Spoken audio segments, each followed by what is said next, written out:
This is the most brutal human experiment in the world. All the test subjects are human beings. First, using molecular scanning technology, the soul is completely separated from the body. Then, through condensed matter technology, it is printed out bit by bit. After 24 hours, a ghost is finally born. At this point, the ghost has completely transcended life and death. Though accompanied by endless agony, it also possesses power that surpasses anything in this world. Ghosts can ignore any human weapon. Even tanks with devastating firepower are as fragile as tofu before them. Moreover, human eyes cannot see them. The moment they make contact, internal organs are instantly frozen to death. Yet strangely, the skin is burned and corroded. Initially, those who created them thought they had opened Pandora's box. But one day, a catastrophic malfunction occurred. Some ghosts broke free from their restraints and quickly killed their creators. Then they began slaughtering indiscriminately. Even young children fell victim to their brutality. Because the naked eye cannot see the ghosts, the local military suffered devastating losses. When I first saw a ghost through video footage, I was completely shocked beyond words.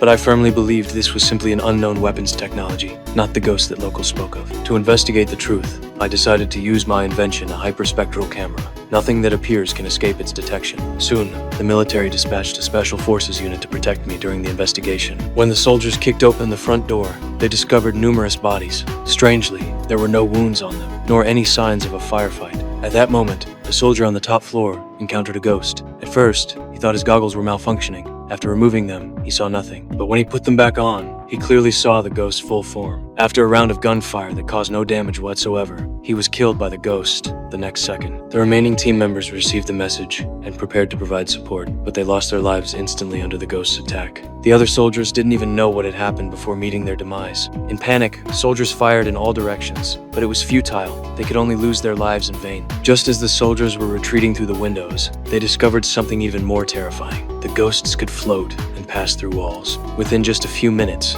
most of the soldiers were dead. Through the hyperspectral camera, I finally saw the ghost's true appearance. Though ghostly in nature, it had a human-like exterior. Following my instructions, the captain raised a heavy weapon and fired at the target, hoping to destroy the ghost before us. But when the smoke cleared, the ghost charged out again, instantly taking the captain's life. The soldiers running out from the corridor were all pierced through their bodies by the ghost. Everyone completely lost the will to fight and hurriedly fled the scene in armored vehicles. However, in the chaos, they accidentally triggered landmines that had been buried there earlier, destroying all the vehicles. We had no choice but to proceed on foot. Shortly after, we escaped into an abandoned building. By now, more than half the soldiers had been killed, and we still didn't even know what we were up against. Based on information from the previous battle, all we knew was that the ghosts had human forms and self-awareness, nothing else. Now everyone's goggles were completely damaged. We were all like lambs awaiting slaughter. I placed the hyperspectral camera at the highest point, allowing the soldiers to see the ghost's true form.